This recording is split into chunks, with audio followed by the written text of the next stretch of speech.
Assalamualaikum warahmatullahi wabarakatuh. Selamat siang anak-anak semua. Bagaimana kabar kalian hari ini? Semuanya sehat ya? Alhamdulillah kalau sehat semua. Sebelum kita memulai pembelajaran hari ini, marilah kita berdoa terlebih dahulu. Berdoa mulai. Berdoa selesai. Masih semangat semuanya? Coba kalian perhatikan layar yang ada di depan. Coba kalian amati gambar apa yang ada di depan. Di sana ada 3 gambar. Kira-kira apa yang mereka lakukan? Dari ketiga gambar tersebut, kita bisa mengetahui bahwa mereka sedang melakukan tolong-menolong. Jadi hari ini kita akan mempelajari tentang tolong-menolong. Anak-anak, ibu mau tanya, apa sih tolong-menolong itu? Ada yang tahu nggak?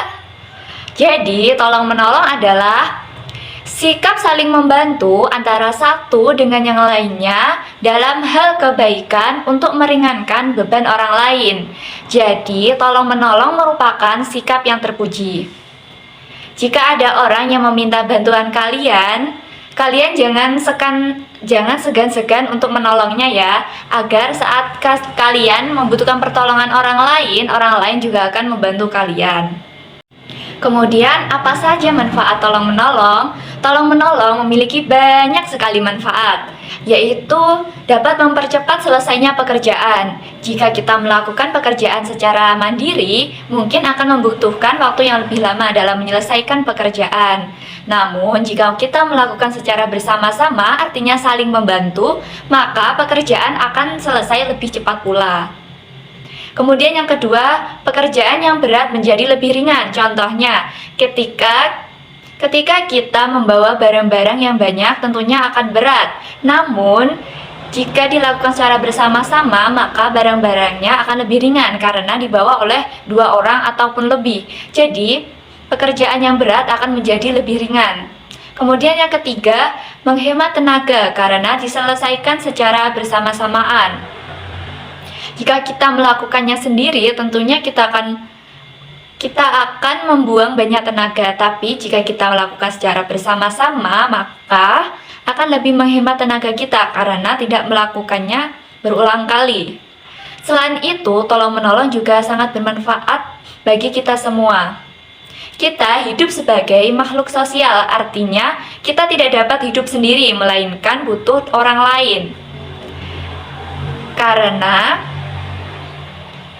manusia itu kodratnya harus saling bersosialisasi. Jika kita tidak bersosialisasi, maka kita akan merasa terasingkan. Jika kita butuh pertolongan atau sesuatu hal dengan cepat, coba bayangkan kalau kita tidak mempunyai teman, tidak mempunyai saudara, padahal kita butuh pertolongan secepatnya. Lalu kemanakah kita akan mencari pertolongan? Maka dari itu kalian haruslah bersikap yang baik kepada teman maupun saudara, agar saat kita tiba-tiba membutuhkan pertolongan, mereka juga akan dengan senang hati membantu kita. Selain manfaat dari tolong-menolong tadi, ibu juga akan memberikan contoh tolong-menolong yang bisa dilakukan di sekolah, di rumah, maupun di masyarakat. Yang pertama dari lingkungan kita sehari-hari, yaitu di rumah. Di rumah, kita bisa melakukan banyak hal. Contohnya seperti membantu ayah membersihkan lingkungan rumah, membantu ibu memasak, membantu ibu mencuci piring, mencuci baju, ataupun membantu adik kalian mengerjakan PR. Itu semua merupakan contoh dari tolong-menolong. Kemudian, contoh tolong-menolong di sekolah. Saat kita di sekolah, kita dapat membantu teman kita saat membersihkan kelas agar pekerjaan cepat selesai. Kemudian, jika guru kita membutuhkan pertolongan kita seperti mengambil LKS di ruang guru, kita juga bisa membantunya agar meringankan pekerjaan bu guru. Selain itu, saat kita bermain di sekolah, lalu tiba-tiba teman kita ada yang jatuh, maka kita harus menolongnya juga. Agar saat kita tidak sengaja terjatuh pula, teman kita juga akan membantu kita. Sehingga tolong menolong di sekolah itu juga sangat penting, dan kalian juga harus menjalin kerjasama maupun hubungan yang baik dengan teman-teman kalian. Kemudian yang ketiga yaitu tolong menolong di masyarakat. Masyarakat ini adalah seseorang yang selalu ada di sekitar kita. Jadi kita juga harus membaur dengan mereka semua. Contohnya saat ada kerja bakti, setidaknya kita harus ikut kerja bakti pula. Meskipun itu hanya menyapu atau mencabuti rumput, setidaknya kita ikut bergabung dengan mereka agar sosialisasi kita juga terjalin dengan baik.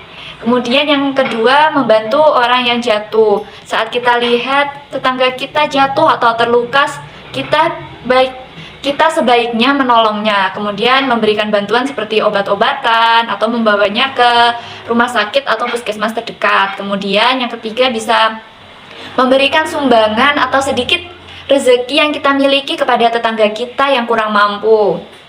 Jika kita banyak-banyak bersedekah, insya Allah rezeki kita juga akan semakin bertambah dan berlipat ganda. Jadi jangan pernah merasa bahwa saat kita memberikan bantuan atau rezeki kepada orang lain, maka rezeki kita akan berkurang, melainkan rezeki kita akan semakin bertambah nantinya. Kemudian yang keempat, membantu tetangga yang sedang sakit.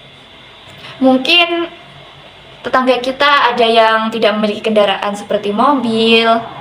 Jadi kalau mereka membutuhkan mobil untuk membawa salah satu anggota keluarganya ke rumah sakit atau puskesmas, hendaklah kita meminjamkannya. Karena kalau tidak tetangga sendiri, ya siapa lagi nanti yang akan membantu kita juga. Jadi begitu anak-anak, tolong menolong ini sangatlah penting, maupun di rumah, di sekolah, dan di masyarakat, dimanapun itu. Jika ada seseorang yang meminta pertolongan kita, jika kita mampu, hendaklah kita membantunya. Karena sebaik-baik manusia ialah yang saling tolong-menolong atau membantu saudara yang lain. Baik anak-anak, bagaimana? Apakah bisa dimengerti penjelasan dari Ibu? Jika kalian sudah mengerti, setelah ini Ibu akan memberikan soal. Nanti kalian jawab dan kumpulkan. Setelah itu Ibu minta salah satu perwakilan kelompok untuk membacakan hasil diskusi di depan. Ibu harap kalian tetap semangat dan tetap berbaik hati kepada siapapun nantinya. Jangan sungkan-sungkan untuk saling memberi pertolongan ya. Karena apa? Karena itu nanti juga akan balik kepada kita sendiri. Karena mungkin suatu saat kita butuh pertolongan, orang lain juga akan membantu kita. Untuk itu Ibu berharap kalian dapat menjalin hubungan yang baik dengan semua orang dan dapat berbuat baik kepada siapapun. Marilah kita tutup pelajaran hari ini dengan bacaan hamdalah bersama. Alhamdulillahirabbil alamin. Wassalamualaikum warahmatullahi wabarakatuh. Sampai jumpa pertemuan berikutnya. See you next time, anak-anak.